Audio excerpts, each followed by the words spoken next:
Hello guys, welcome back to my channel. मैं निशा। आज मैं आप लोगों के लेके आई हूँ जो लोग भी सीटेट जुलाई का वेट कर रहे थे 2025 का, तो उनके लिए मैं एक न्यूज़ लेकर आई हूँ। तो यहाँ पर क्या है, आप लोगों को देखिए, जो लोग भी वेट कर रहे हैं कि आप लोगों का सीटेट का एग्ज़ाम कब होगा, तो मैं यहाँ पर बता दूँगी आप लोगों को कब तक आप लोगों को नोटिफिकेशन देखने को मिलेगा। तो यहाँ पर देखिए, हम बात करते हैं कि सीटेट जो नोटिफिकेशन है 2025 है। तो जो क्वेश्चंस हैं वो, अगर बात करते हैं क्वेश्चंस, तो क्वेश्चंस जो हैं वो आपके 150 क्वेश्चन होते हैं, ठीक है। और जो मार्क्स पूछे जाते हैं वो भी हर एक क्वेश्चन के पे आपको 1 मार्क्स मिलता है। और ड्यूरेशन की बात करें या फिर टाइम की बात करें तो 150 एक क्वेश्चन के लिए आपको एक टाइम जो है आपको 1 मिनट मिलता है, ओके। और जुलाई ये जो सीटेट का जो एग्ज़ाम होता है, ठीक है, यहाँ पे क्या है एग्ज़ाम है, तो ये 2 बार होता है, एक जुलाई में होता है और दूसरा आपका क्या होता है दिसंबर में होता है। तो देखिए, अभी तो 2025 चल रही है, तो आप लोगों का जुलाई वाला एग्ज़ाम होगा। तो यहाँ पे सीटेट का जो नोटिफिकेशन है वो आपको मिल जाएगा, आपको अप्रैल के फर्स्ट वीक में मिल जाएगा। तो जो लोग भी वेट कर रहे हैं, तो देखिए आपका एग्ज़ाम डिले हो रहा है, थोड़ा-सा नोटिफ़िकेशन डिले हो रहा है, पर आपका एग्ज़ाम जो है वो क्या होगा, आपका टाइम से होगा। तो इसलिए जो लोग भी प्रिपरेशन वगैरह नहीं कर रहे हैं, तो अपने एग्ज़ाम की देखिए प्रिपरेशन करते रहिए, क्योंकि नोटिफ़िकेशन हो सकता है लेट आए। तो अगर नोटिफ़िकेशन लेट आएगा और फिर आप लोग अपनी प्रिपरेशन भी लेट करेंगे, तो फिर आप लोगों का एग्ज़ाम अच्छे से नहीं हो पाएगा। तो इसलिए आप लोगों को नोटिफ़िकेशन का वेट ना करके आप लोगों को अपनी प्रिपरेशन करनी है। तो देखिए, नोटिफिकेशन आपको अप्रैल के फर्स्ट वीक में मिल जाएगा या फिर सेकंड वीक में तो मिल ही जाएगा, फर्स्ट वीक में ही मिल जाएगा। तो देखिए, 1 से 2 दिन बचे हैं, तो आप लोग को अप्रैल में तो बहुत ही आप लोग अपनी प्रिपरेशन को भी कंटिन्यू रखिए। और एग्ज़ाम की बात करें तो एग्ज़ाम तो आपका वही होगा जुलाई में, ठीक है। तो एग्ज़ाम भला नोटिफिकेशन में डिले हो रहा है, आगे पीछे हो सकता है, पर आपका एग्ज़ाम जो है जुलाई के मंथ में ही होगा। नेक्स्ट बात करते हैं कि सिलेबस। देखिए, जो सिलेबस है और सिलेबस की बात करते हैं, देखिए सिलेबस, तो सिलेबस आपका सेम रहता है जो अभी तक जब से एग्ज़ाम हुआ है और जो अब तक अब जो एग्ज़ाम होगा, तो देखिए सेम सिलेबस रहेगा। बट ये है कि जो एग्ज़ाम का जो क्वेश्चंस पूछे जाते हैं उनका लेवल जो है दिन पे दिन क्या हो रहा है, वो हार्ड होता जा रहा है। पहले कुछ सिंपल क्वेश्चन पूछे जाते थे, बट अब जो क्वेश्चन पूछे जाते हैं वो थोड़े से घुमा फिरा कर हार्ड क्वेश्चन पूछे जाते हैं, और सिलेबस आपका सेम रहता है।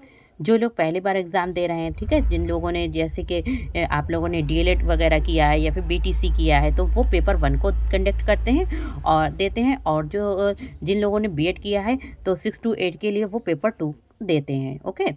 तो अभी तक तो ये ऐसा था, इससे पहले कि पेपर 1 पेपर 2 सभी लोग दे सकते थे, चाहे बीएड वाले हों बीटीसी वाले हों। लेकिन अब क्या हो गया है, जिन लोगों ने बीएड किया है तो उनके लिए क्या है, पेपर 2 होता है, तो वो पेपर 2 की प्रिपरेशन करें। और जिन लोगों ने बीटीसी या फिर डीएलएड किया है तो वो पेपर 1 की प्रिपरेशन करेंगे।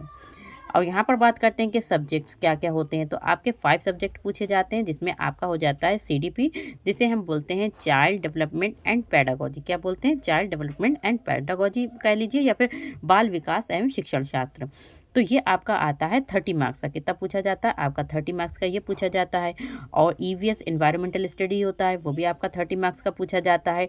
और मैं ये भी बता दूँगी कि आपको कहाँ से प्रिपरेशन करना है। तो ईवीएस आपकी एनसीईआरटी, जो NCERT class 3rd to 5th की पूछी जाती है ईवीएस, ठीक है। एनसीईआरटी पूछी जाएगी। आप लोग अपने कहीं से भी एनसीईआरटी की बुक्स को परचेज़ भी कर सकते हैं, और नहीं तो आप लोग जो है ऑनलाइन भी क्लासेस ले सकते हैं। उसके बाद करें मैथ भी आप लोगों की 3rd टू 5th पूछी जाती है, 30 मार्क्स की। और लैंग्वेज 1 हिंदी में आप लोगों की 30 मार्क्स की हिंदी पूछी जाती है, और 30 मार्क्स की, देखिए लैंग्वेज 1 की बात करें तो यहाँ पर हिंदी आप सभी लोगों के लिए कंपलसरी है। और लैंग्वेज 2 की बात करते हैं तो यहाँ पर लैंग्वेज 2 में आप लोग इंग्लिश ले सकते हैं, या फिर संस्कृत ले सकते हैं, या फिर उर्दू। तो इसमें से आप लोगों को एक लैंग्वेज लेना कंपलसरी है। और लैंग्वेज 1 तो आप लोगों की सभी की कंपलसरी है, और इसमें से आप लोग चूज़ कर सकते हैं, सिलेक्ट कर सकते हैं एक लैंग्वेज, जो भी आप लोगों का जिस लैंग्वेज पे अच्छा फोकस हो, अच्छे से आती हो, तो आप लोग उनको ले सकते हैं। अगर यहाँ पर हमने बात करी थी पेपर 1 की, तो 150 क्वेश्चन होते हैं, 150 मार्क्स के होते हैं, 150 मिनट मिलते हैं आप लोगों को। और पेपर 2 की यहाँ पे बात करते हैं, तो यहाँ पर देखिए पेपर 2 की बात करें तो यहाँ पर 30 मार्क्स का वही सीडीपी पूछा जाता है जो पहले पेपर 1 में पूछा जाता है। तो देखिए सीडीपी का सिलेबस सेम रहता है पेपर 1 में भी और पेपर 2 में भी सिलेबस सेम रहता है। बट इसमें क्या होता है, थोड़ा से पेपर 1 के जो क्वेश्चन होते हैं थोड़े से सिंपल होते हैं और पेपर 2 में जो सीडीपी के क्वेश्चन थोड़े से हार्ड पूछे जाते हैं। पर आप लोग जब सीडीपी पढ़ेंगे तो एक ही पेपर के लिए पढ़ेंगे, मतलब तो आप लोगों के दोनों पेपर में काम आएगी। तो सीडीपी वही आप लोग की 30 मार्क्स की रहती है। और यहाँ पे बात करते हैं मैथ और साइंस।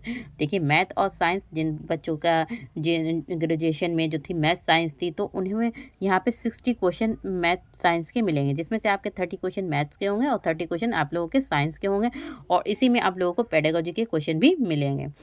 और यहाँ पे अगर बात करते हैं कि जिन लोगों के पास एसएसटी थी सोशल साइंस, तो सोशल साइंस के देखिए उनके पास 60 क्वेश्चन सोशल साइंस के मिलेंगे। और लैंग्वेज बस वही रहेगी जो आपकी पेपर 1 में थी और पेपर 2 में थी, बस हिंदी पेपर 1 लैंग्वेज 1 और लैंग्वेज 2 में आप लोगों को इंग्लिश, उर्दू, संस्कृत में से कोई एक लेनी होगी। तो उम्मीद करती हूँ कि आप सभी लोगों को अच्छे से समझ में आ गया होगा और आप लोग कंटिन्यू अपनी प्रिपरेशन को रखिए ताकि नोटिफिकेशन आ भी जाए फिर भी आप लोग का जो है एग्ज़ाम भी अच्छे से हो। तो आप लोग अभी से अपनी प्रिपरेशन स्टार्ट कर दीजिए। देखिए जो एग्ज़ाम का लेवल हो रहा है वो दिन पे दिन जो क्या हो रहा है बहुत ही ज़्यादा हार्ड हो रहा है। और देखिए अब जो नोटिफिकेशन आ गया है कि सभी, चाहे आप लोग प्राइवेट स्कूल में भी कर रहे हैं जॉब, तो उनके लिए भी आपको क्या करना है, सीटेट क्लियर करना है। तो आप लोग, उम्मीद करती हूँ कि आप लोगों को वीडियो अच्छी लगी होगी। तो वीडियो पसंद आए तो like share subscribe my channel. मिलते हैं नेक्स्ट वीडियो में।